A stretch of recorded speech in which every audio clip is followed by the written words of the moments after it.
must respect the Ministry of Tourism officials and our partners. The rules of the prescribed areas are there to ensure proper governance by everyone. A few bad seeds continue to feel that they are untouchable, and we encourage them to become familiar with the legislation and its regulation to ensure that they do not run afoul of the law.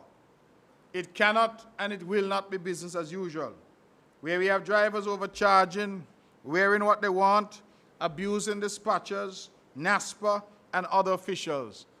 I am here today, Mr. President, to say that we are serious about the standards we expect from our operators, and we hope everyone understands and complies. I end not on that note, but on this note to say that the vast majority of our taxi operators are compliant, and they continue to work closely with us and to cooperate with us.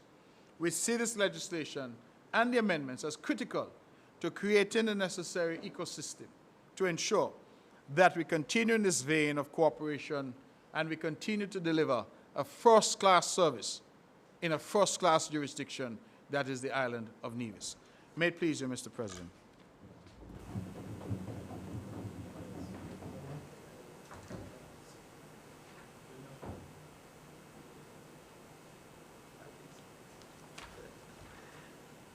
Mr. President, I rise to lend my support to the move of the bill that is before this Honorable House, and that is a bill to amend the Nevis Taxi and Tour Bus Ordinance number 1 of 2012. I am moved to come and lend my support, Mr. President, because, well, of course, we always look at bills and look at them in depth to see whether they're controversial in any way or they make sense or they're hitting the necessary points that they should hit. I believe these are some simple amendments that are being made, and nothing meant to create any controversy or any difficulty for taxi operators and tour operators here on the island of Nevis. I will say to you, Mr. President, that taxi and tour operators to the island of Nevis and the industry in which they serve is very important and very critical. And from our standpoint as an administration, I do believe that whatever efforts are being made by the Ministry of Tourism and all of the stakeholders involved is to ensure that we are bringing a certain standard and a level of quality of service to that industry and the people that they serve. I will say to you, Mr. President, that the safety and security of our guests or visitors to the island is of paramount importance to the survival of the tourism sector and tourism industry here on the island of Nevis. So if these amendments are being made to ensure that we shore up or we bring some more, not necessarily teeth, but bring some more standards to the industry, or improve standards, then of course we are on the right track in doing so. Mr. President, when I look at the taxi and tour operation business here on the island, we cannot run away from the fact that these individuals who work in this industry are service providers in a service-oriented business. So service, and you hear many times I'm using the word service. Service is of utmost importance to this industry. So if it is that we are bringing these amendments to improve the service and to make sure there is full compliance, then I believe that we must be commended. But not only be commended, the operators themselves should not see this in a bad light in any way. Because I'm sure some persons might be out there saying, oh, they're coming after the taxi operators and tour operators. And I want to say it's nothing like that. Because many of us who sit on this side and those in the gallery must have had exposure to various taxi operators throughout the world. And every time we travel, I am certain that we all make comparisons to see what we are offering as against what we are receiving elsewhere. I do that, and I'm sure the mover of the bill will do that, and those on those who are here on this side of the aisle.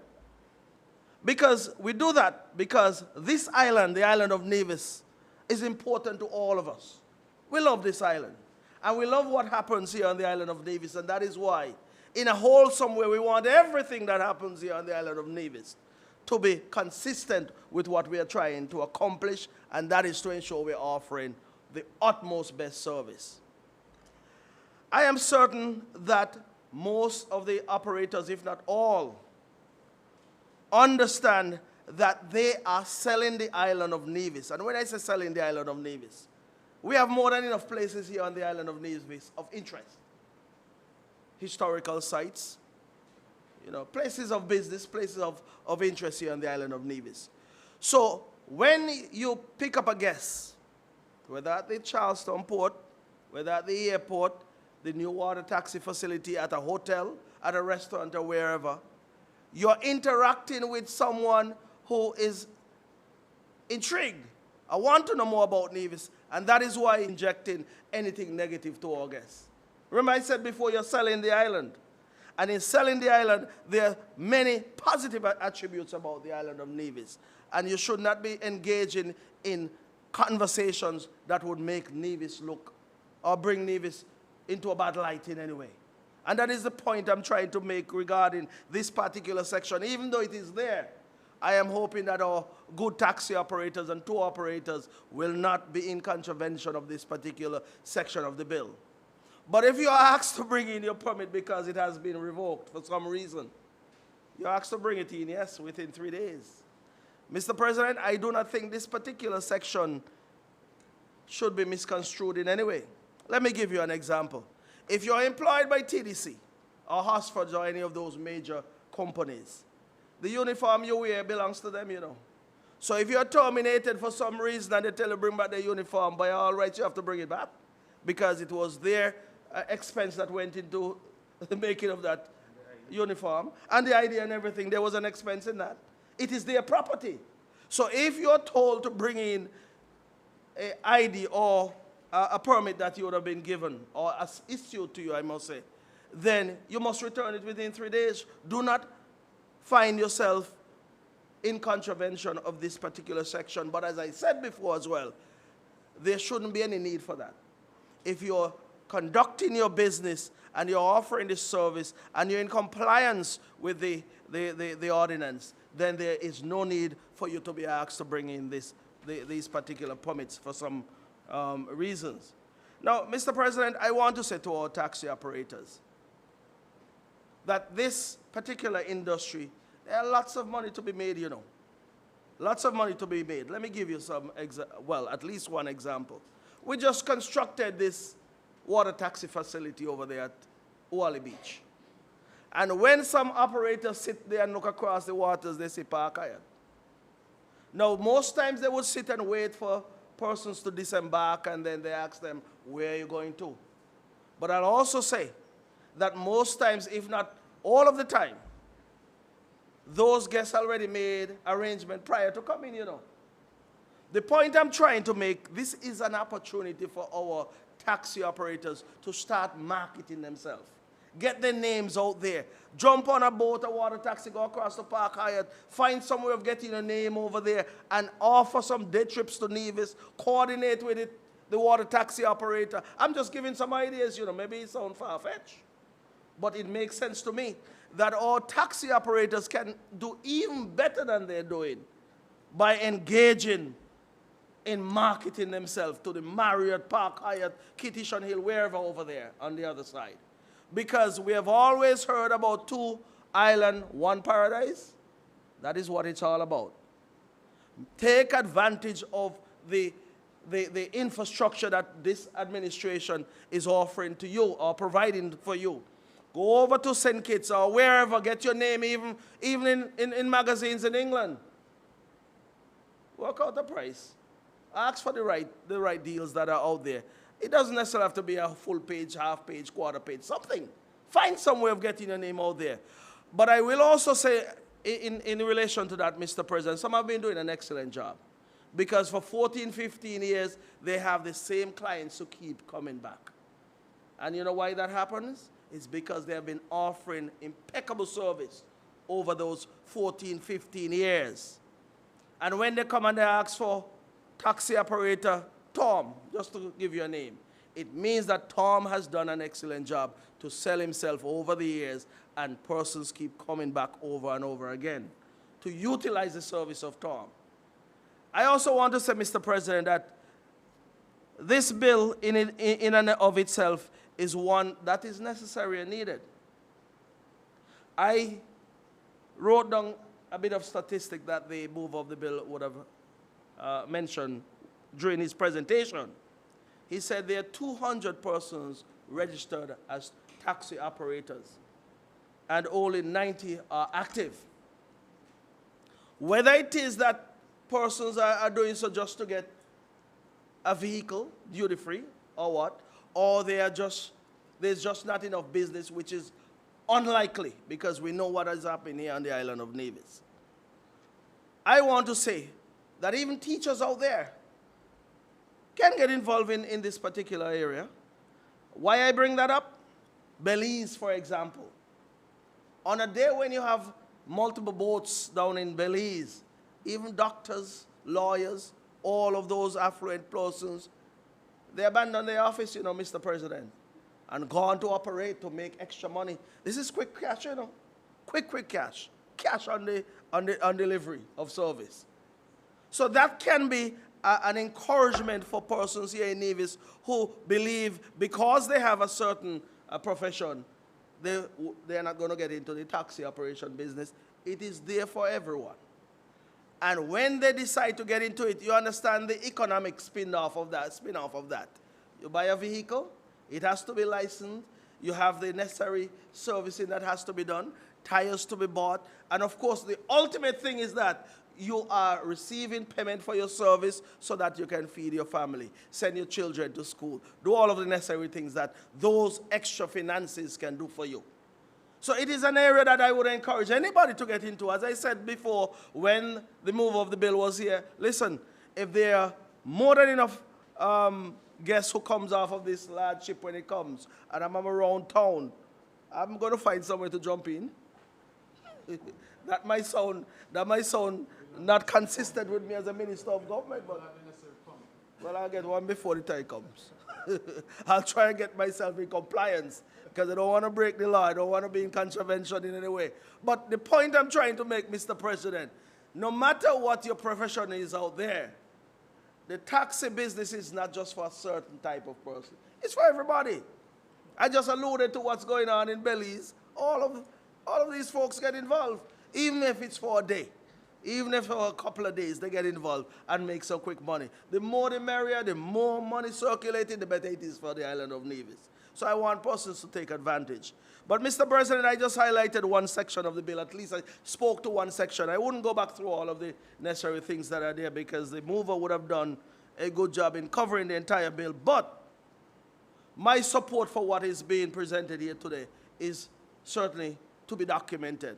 I'm in full support of the amendments to this bill, and I am lending my support in closing to the move of the bill and wish this bill and all of the changes and amendments safe passage, Mr. President. May it please you.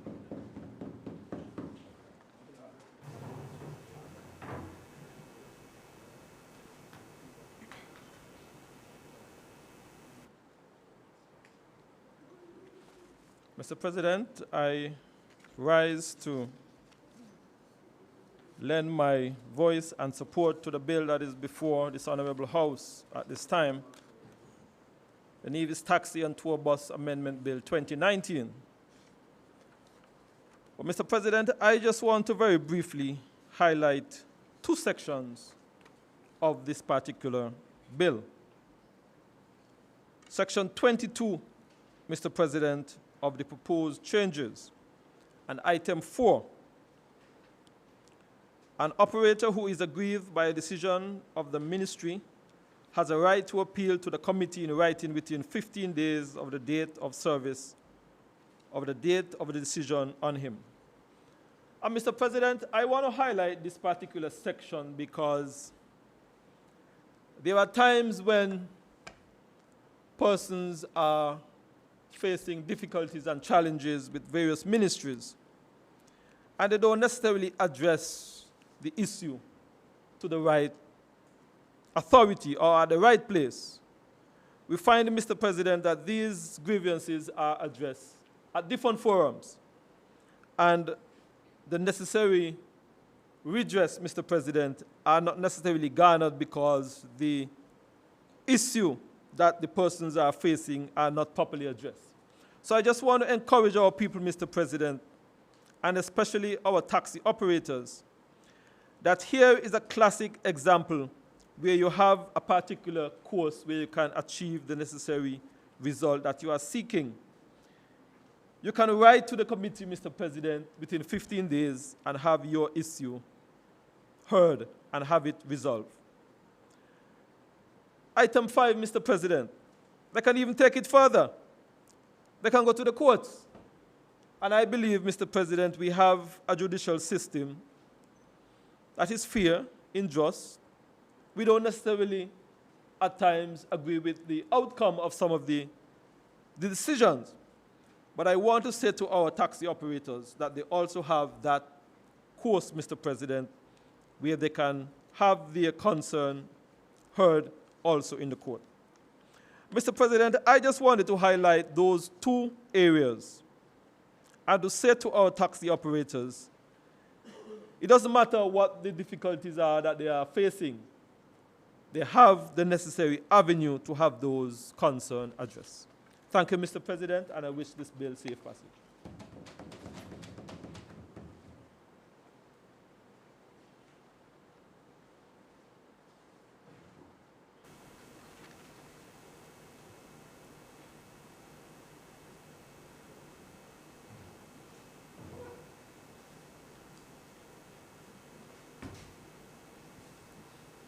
Mr. President, there appears to be unanimous support for the bill from the government and from the opposition benches. So I would ask that the bill shortly entitled the Nevis Taxi and Tour Bus Amendment Bill 2019 be read a second time.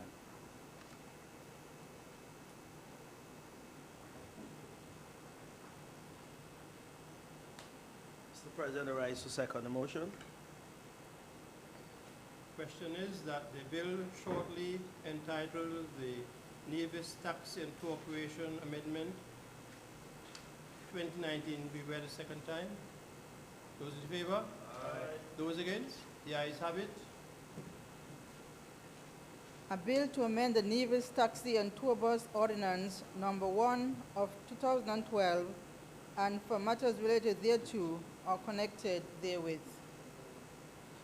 Bill has been read a second time. House in committee stage.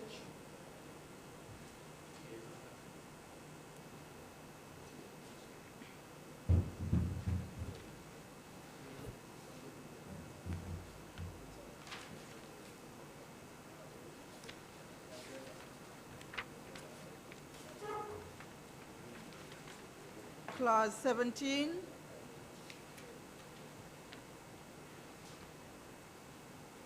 The question is that clause 17 do form part of the bill. Those in favor? Aye. Those against? The ayes have it.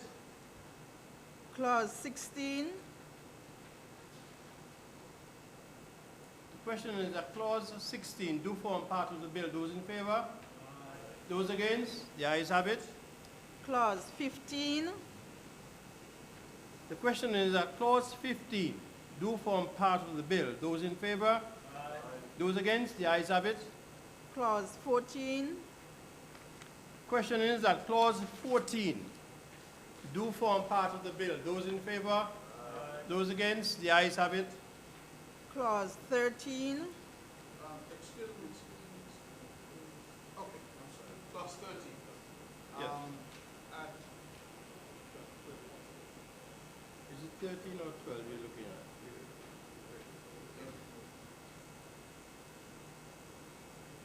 No, we're talking about section 22.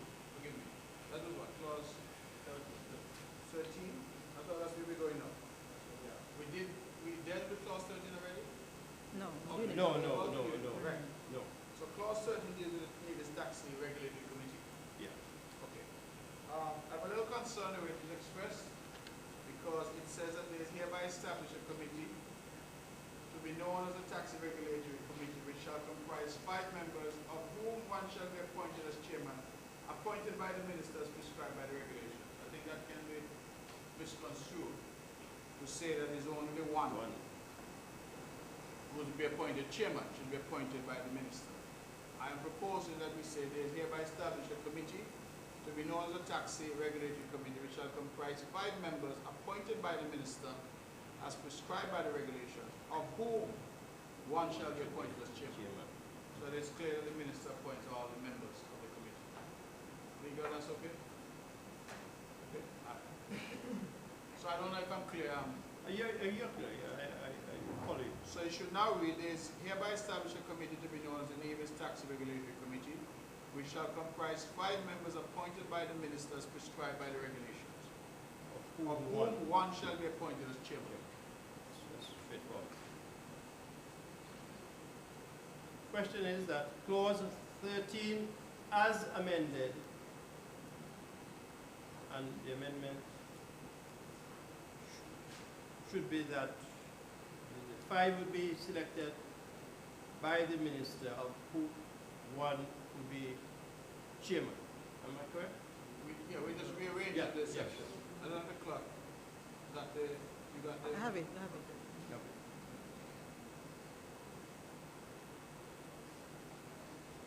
Clause 13 as amended to form part of the bill. Those in favor?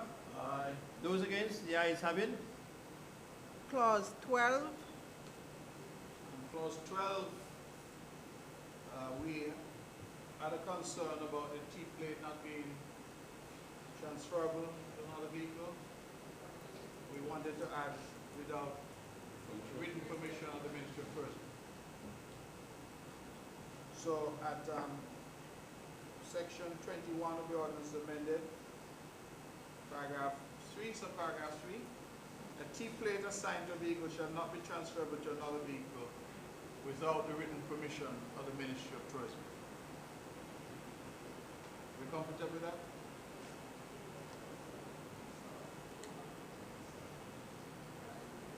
Without the written permission of the Minister of Tourism?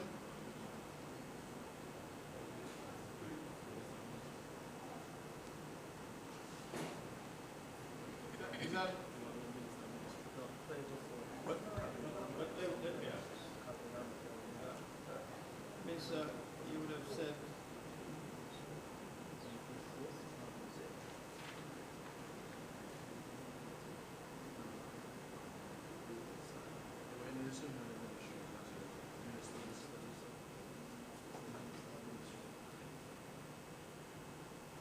So,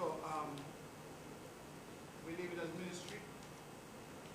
So a T-plate assigned to vehicle shall not be transferable to another vehicle without the written permission of the Ministry of Tourism.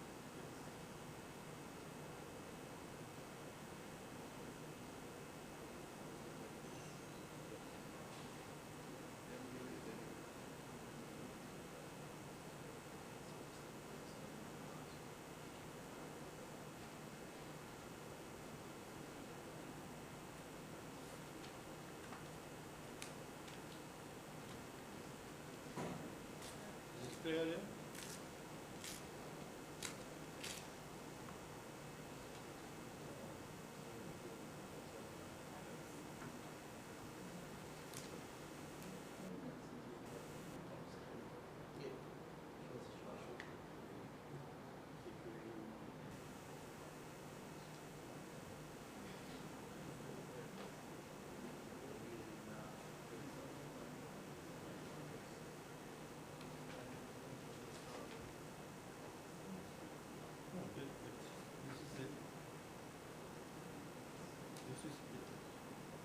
This is 12. 3. Yeah. Without the written permission of the Ministry of Tourism. Yeah. I have it here.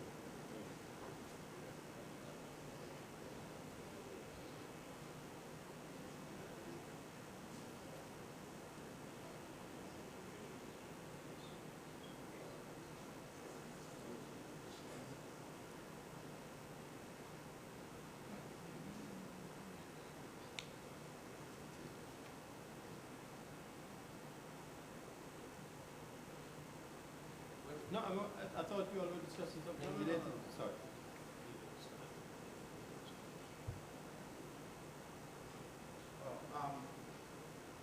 Forgive me, we're going backwards. If you don't mind. Just so we get it right, at section 13, where we have section 22, at subsection 4, they're saying that an operator is agreed by decision of the ministry as opposed to the minister. Although technically any decision of the ministry is the minister's decision.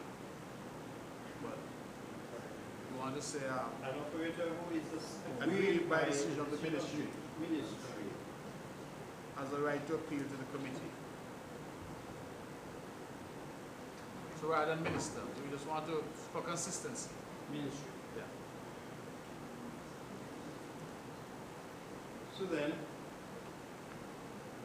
the question is that section 13 be amended in section 1 and 4. 1 and 3, 1 and 4, sorry. Those in favor? Aye. Those against? The ayes have it. Clause 12, The question is that clause 12 be amended in subsection 3, which should read, a plate assigned to a vehicle shall not be transferable to another vehicle without written permission of the Ministry of Tourism. Those in favor? Aye. Those against? The ayes have it. clause 10, Question is that clause 10.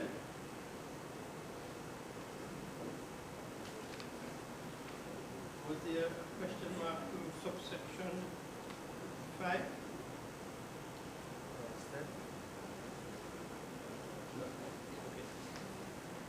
Question is that subsection 10 do form part of it. Those in favor? Aye. Those against? The ayes have it. clause 9, Question is that clause 9 do form part of the bill. Those in favor? Aye. Those against? The ayes have it. clause 8, Subsection 8, clause 8 do form part of the bill. Those in favor? Aye. Those against? The ayes have it. clause 7, The question is that clause 7 do form part of the bill. Those in favor? Aye. Those against? The ayes have it. clause 6, The question is that clause 6 do form part of the bill. Those in favor? Aye. Those against? The ayes have it.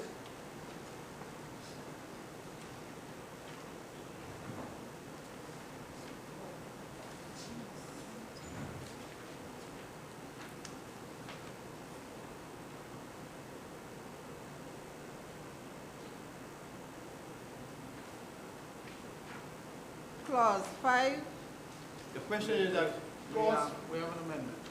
Clause 5, subparagraph 2. Wait, clause 4.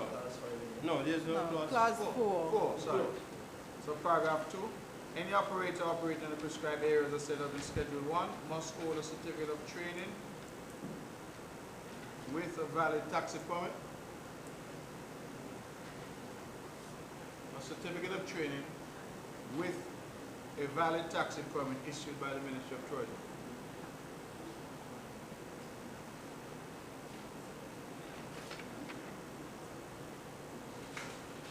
That's correct?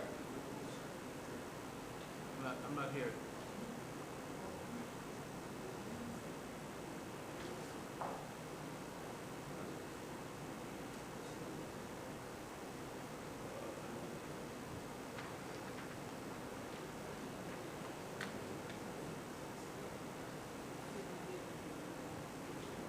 So just use valid taxi permit, that's all.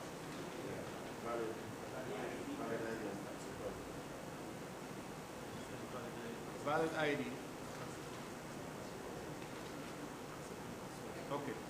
So I'm being told that what this should be saying is that any operator operating in prescribed area set on Schedule 1 must hold a valid taxi, valid ID and taxi permit issued by the Ministry of Tourism.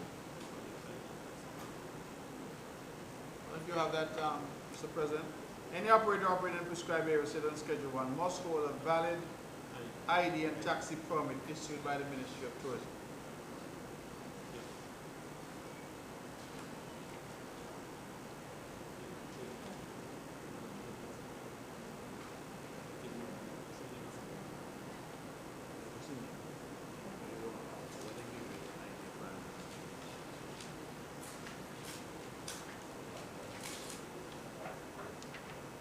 And taxi permit issued by the Ministry of Tourism. Is that what it's supposed to be? Valid ID and permit issued by the Ministry of Tourism. Yeah. Those in favor? Aye. Those against? The ayes have it. Clause 3, Question is that clause 3 do form part of the bill. Those in favor? Aye. Those against? The ayes have it. clause 2, Question is that clause 2 do form part of the bill. Those in favor? Aye. Those against?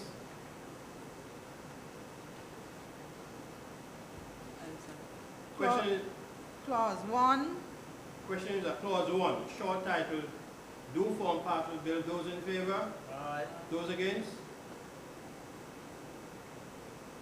The ayes have it. enacting clause, The question is that the enacting clause do form part of the bill. Those in favor? Aye. Those against? The ayes have it. title, Question is that the title do form part of the bill. Those in favor? Aye. Those against? The ayes have it.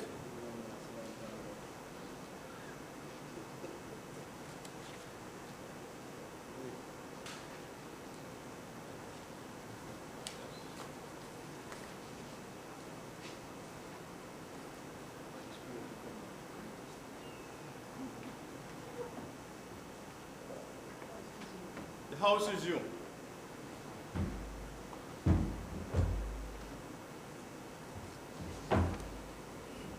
Mr. President, I rise to confirm that the bill, shortly entitled the Nevis Taxi and Tour Bus Amendment Bill 2019, has gone through committee stage with some amendments, and I now move that we suspend Standing Order 57 to allow this bill to be read for a third time and passed.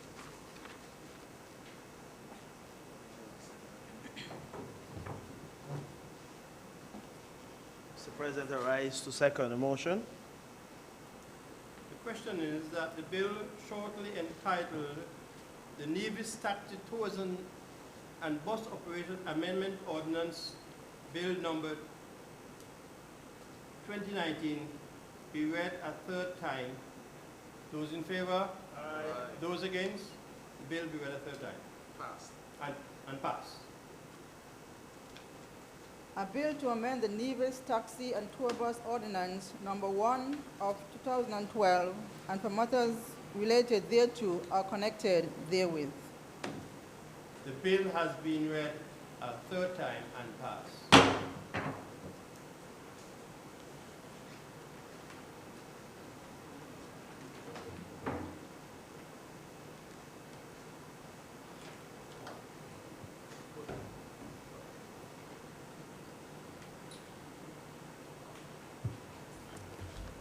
Mr. President, I rise to move that the bill shortly entitled Nevis Physical Planning and Development Control Amendment Number 2 Bill 2019 be read a second time.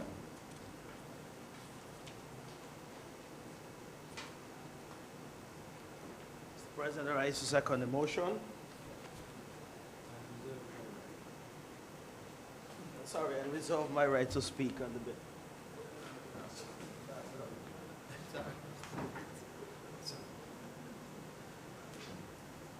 The bill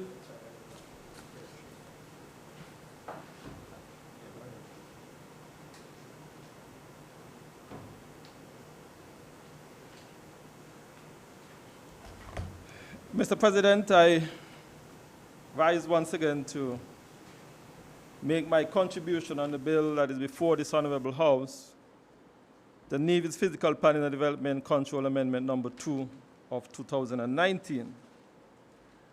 Mr. President, today we seek to amend 2 sections of the Development Control Ordinance, Mr. President. And the intent, Mr. President, is to simply to codify the function and powers of the Development Advisory Committee by inserting 2 sections, Mr. President, 2 new sections, and also to bring some clarity, Mr. President, to the function as to how things interrelate with the Cabinet and the DAC Committee, Mr. President. Mr. President, the amendment that we are seeking today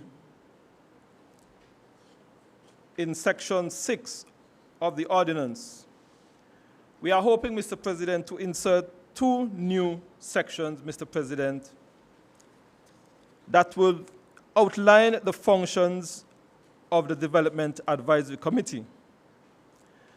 The aim, Mr. President, is to simplify and to give some clear direction as to the function of the Advisory Committee. 6A, Mr. President, will be a new insert after Section 6. And Section A of that new insert, as it regards to the function of the DAC Committee, reads thus. Section A, Mr. President, to review applications for concept, consideration, and acceptance. Section B, Mr. President, to review application for detailed development permission.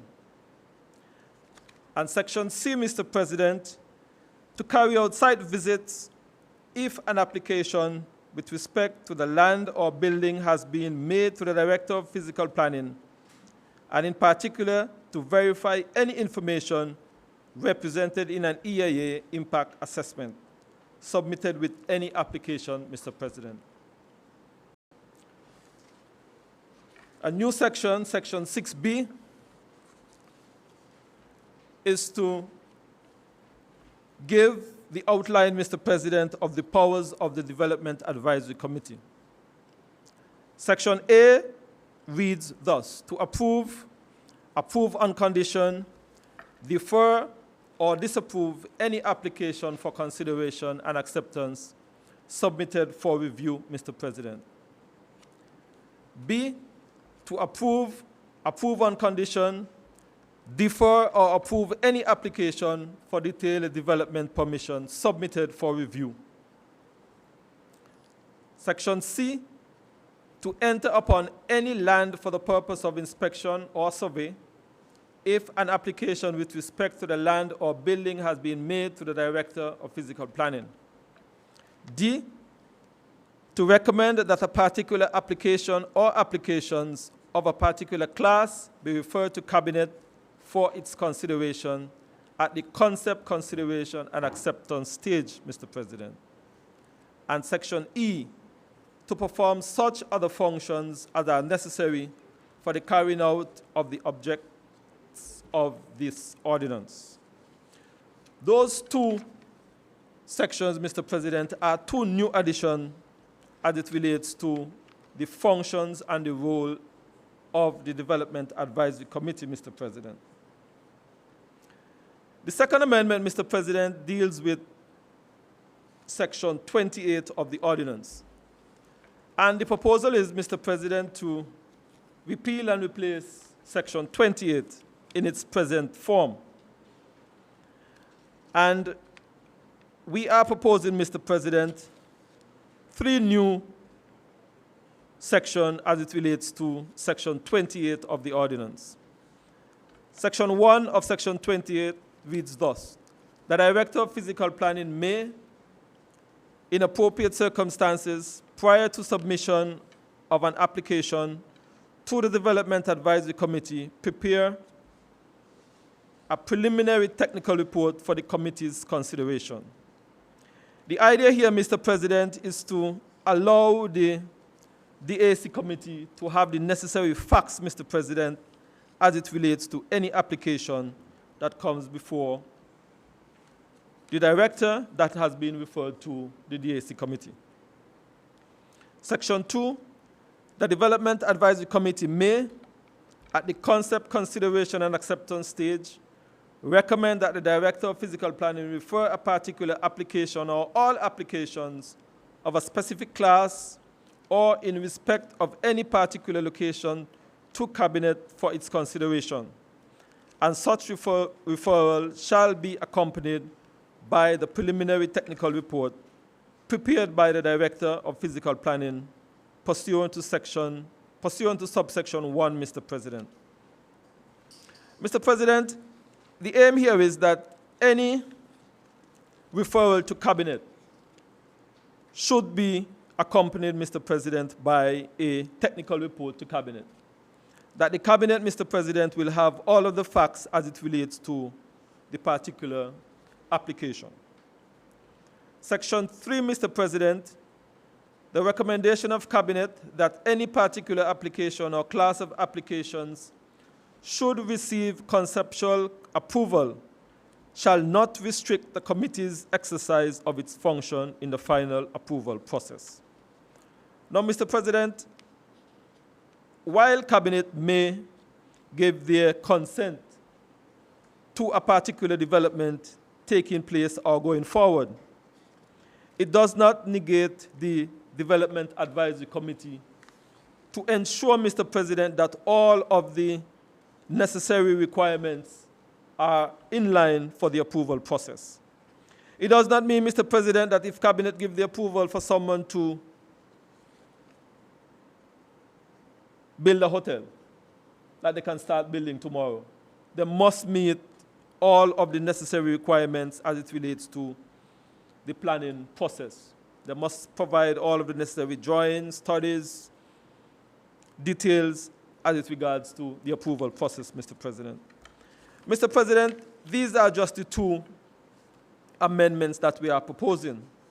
I do not believe, Mr. President, that they are contentious by any means.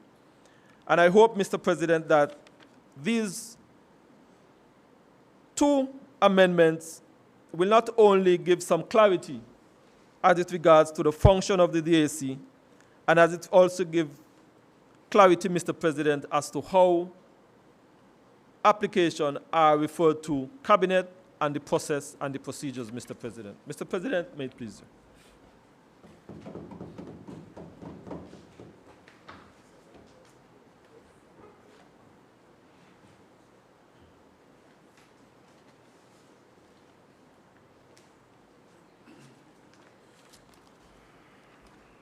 President, good morning, Mr. President. President, good morning to all. With your permission, I rise to lend my support to the mover of the bill to amend the Physical Planning Development Control Ordinance. I do not believe that the amendments being proposed are controversial in any way. They are very tiny amendments, if I could say, but they serve to remove some of the ambiguity that has plagued us over the years.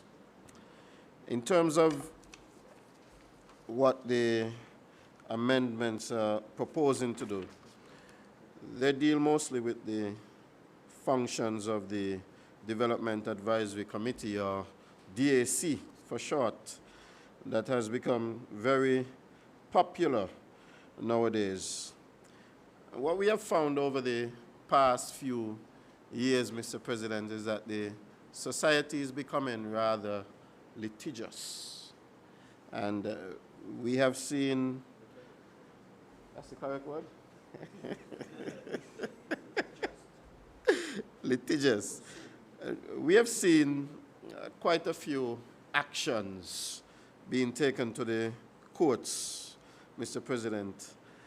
And what this little amendment is doing is clarifying the law, clarifying the ways that the duties of the DAC, making them, specifying what the powers are. Little things like putting down in section 6B, the powers of the committee, A, to approve and condition, defer or disapprove, putting things like those in the bill, remove all of the ambiguity, so that when they go out to do the job that they're supposed to do, it is clearly specified in law, and it leaves as little room as possible for us to be sued. Because, nowadays, we have, as the Premier said earlier, we have a lot of lawyers, and, they need, they need work to do. And so, over the past few years, we've been in the courts many times. I am not as comfortable in the courts as some people, and I have been called to the courts several times. More often than not as a witness. And if I can avoid the courts, I try to avoid the courts. And if the minister now, with responsibility for physical planning, can avoid the courts, I think he's like me. He would want to avoid the courts. And so we have come to bring these amendments so that the laws would be more straightforward and so that there would be less wiggle room for the lawyers to maneuver and less wiggle room for those who would want to sue, for whatever reasons they would want to sue. It makes the job of the people in the Department of Physical Planning and the job of the persons who are on the Development Advisory Committee and the job for the NIA as a whole a lot better. So I just wanted to come and lend my support, knowing firsthand why it was important to come and bring these amendments. Two amendments, two sections really, but very, very important sections. So with these few words, I want to wish the amendment safe passage through this honorable House. May it please you.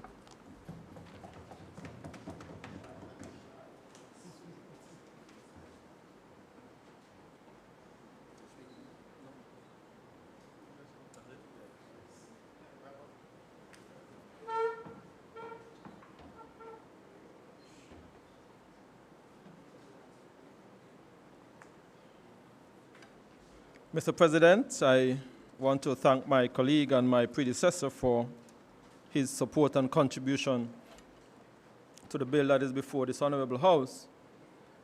Mr. President, like I said, and like my colleague would have also indicated, this is not a contentious bill, Mr. President. And I believe that with those simple but meaningful modifications, we will give some clarity, Mr. President, to the function of the DAC and how they relate, Mr. President, as it regards to referring matters to Cabinet and the function of the Director of Physical Planning. I want to, therefore, Mr. President, wrap up and certainly want to wish this bill safe passage through this honorable House.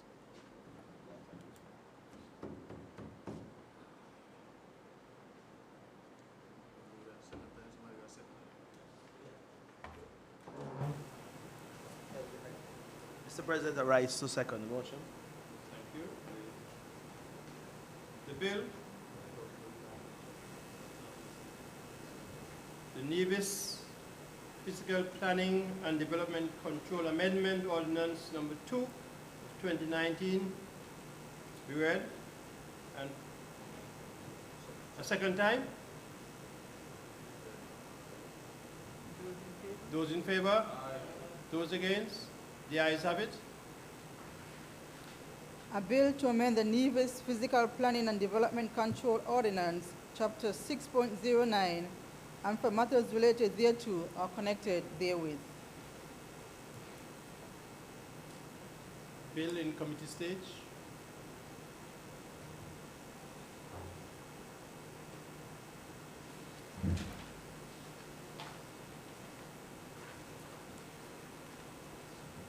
Clause 3.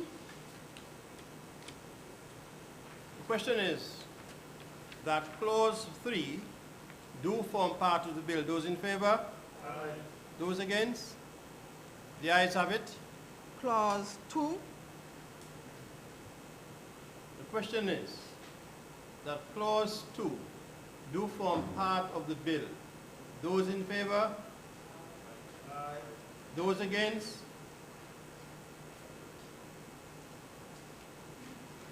The ayes have it. The ayes have it. Clause 1. The question is that clause 1 do form part of the bill. Those in favor? Aye. Those against? The ayes have it. Enacting clause. The question is that the enacting clause do form part of the bill. Those in favor? Aye. Those against? The ayes have it. Title. Question is that the title do form part of the bill. Those in favor? Aye. Those against? The ayes have it. House resumed. House resumed.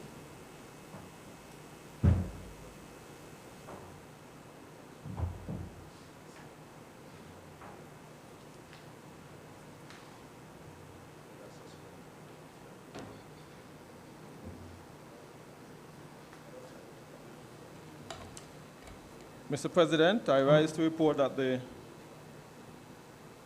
this Honorable House, that the bill shortly entitled Nevis Physical Planning and Development Control Amendments Number 2, Bill of 2019, have passed through committee stage, and I seek leave, Mr. President, to have Rule 57 of the standing orders be waived so that the bill can be read, move a third time, and pass.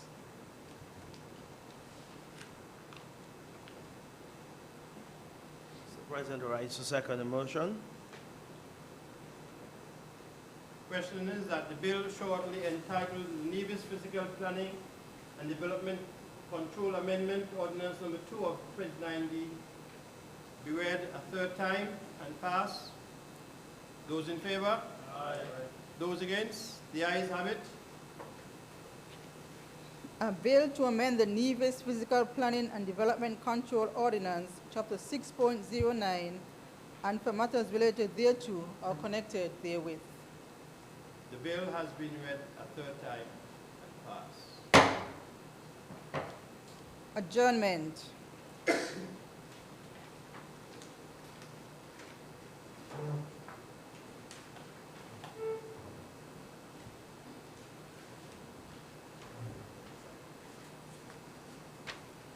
Mr. President, with your permission, sir, I would want to say condolences to the family of Ms. Cillian Martin Powell, who departed this life last week at the age of 107 years.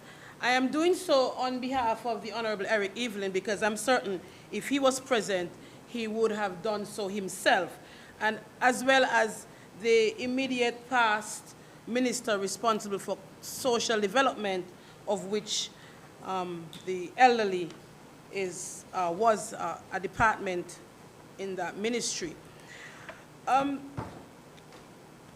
Cillian Martin Powell lived an exemplary life. I think it was in the 1970s that she became an amputee, and even after losing one leg, she continued to live a very rewarding life. She continued to raise her grandchildren and great-grandchildren, as well as imparting words of wisdom to members of the community in which she lived, Zion. And so her passing is not only a loss to her family, but I would dare say to the entire island of Nevis.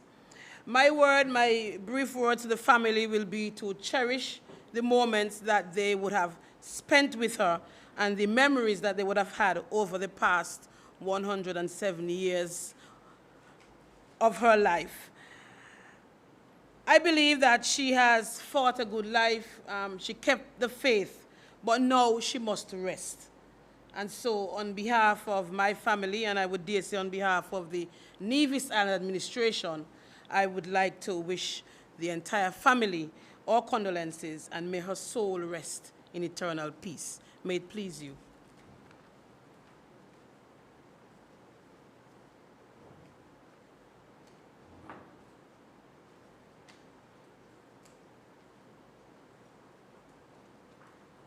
On the note of the adjournment, I personally would like to convey sympathy to the Warner family at Newcastle.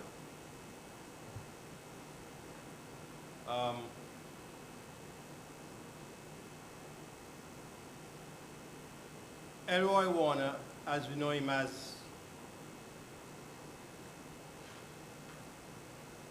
was an individual who, over the years, was very dear to a lot of us in St. James's and even the island as a whole. His passing has left a void in the operations of how people in St. James's, and to more precise, Newcastle. He was a farmer in his own rights. We traded information and advice, and he was, in my view, someone that you could rely on in terms of assistance. And on that note, I would like to express my condolence to his family, his wife, Avanel, and the rest of his siblings, and hope that his funeral would be on Thursday. And I'm certain that quite a number of persons will go out to pay their last respects. And with those few words, I want to give my piece on that.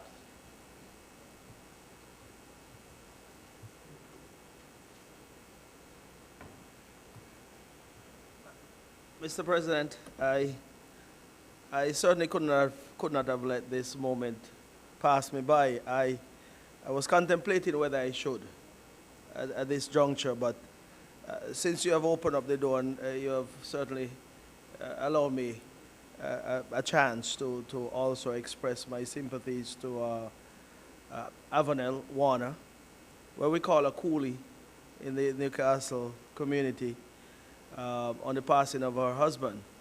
I also want to express my dearest sympathies to the entire Newcastle community and the island of Nevis as a whole, because Elroy Bugger Warner was known by the entire island of Nevis, whether in the church community, whether in the farming community, whether just a happy-go-lucky guy who always seemed to be there present in every circumstance, whether in politics, whether in community service, whether it is in farming, as I said before. But let me also say at this point as well that he, up until his passing, was an employee at the Department of Agriculture, employed at the Madden Stock Farm.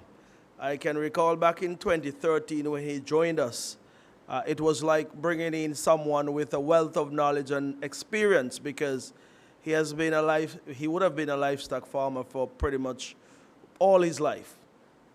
Mr. President, I'm sure you remember those days of, I believe he was his uncle, Rollback. You remember that name, I'm sure. He was his grandfather. Oh, his grandfather, I stand corrected. I was a very little boy when they used to traverse the communities like Brickhill, Butlers, and even to as far as Gingerland, to buy animals to butcher and sell, the meat products. So I say uncle, but I thank you for the correction, because I certainly didn't know the relationship. But Bugger is someone who I would have known ever since I was a little boy. And it was indeed a pleasure to have him as an employee of the Department of Agriculture assigned to the stock farm in Maddens. And those who would have interacted with him there would certainly attest to the fact that he was a diligent, hard-working gentleman. I can recall on Sundays, you know, there were issues at the stock farm there at Maddens. Things were happening that you don't know about, some of us would never know about, but Bugger was always on site, maybe to turn off some water because of a ruptured pipe, or there were animals that were out of the compound for whatever reason. He was there to ensure that they are returned back to the stock farm. So he would have given us just about going on 7 years of service over there at the Madden Stock Farm. He was a perennial fixture during those years at our agriculture open there as well too. And he, even though he was ill this past March, he was also present and also playing his part to ensure that the event was a success. I will say he will be dearly missed, certainly by myself, certainly by first of all, his wife, I'm sure, would miss him tremendously. And, you know, in talking to us, she would have mentioned that Bugger always called her my queen. And that has or had a touch to it that suggests to me there was, you know, a relationship, a bond between the two of them that will certainly be missed over the years. But Avanel, I will say to you to continue to have the strength and the fortitude to go on, because I know losing someone, a family member, that close as well to, I can only imagine how difficult it is. I cannot say, I can imagine, but I want to say it must be difficult and leave it as that, and hope that you'll find the strength to carry on. So on behalf of myself, the Department of Agriculture, everyone from the Permanent Secretary all the way down to the field staff, we would want to express our sympathies. The funeral, like you mentioned, Mr. President, will be on Thursday morning at 10 a.m. And if I were to encourage all of us to go, I'll say come early, because I believe the whole of Nevis would want to go and pay the last respects to Bugger because of the affection and the affectionate person that he was. And I would want to be there early myself to offer pay my last respect. So with those few words, Mr. President, may his soul continue to rest in peace, and as we say from time to time, rise in glory. Thank you.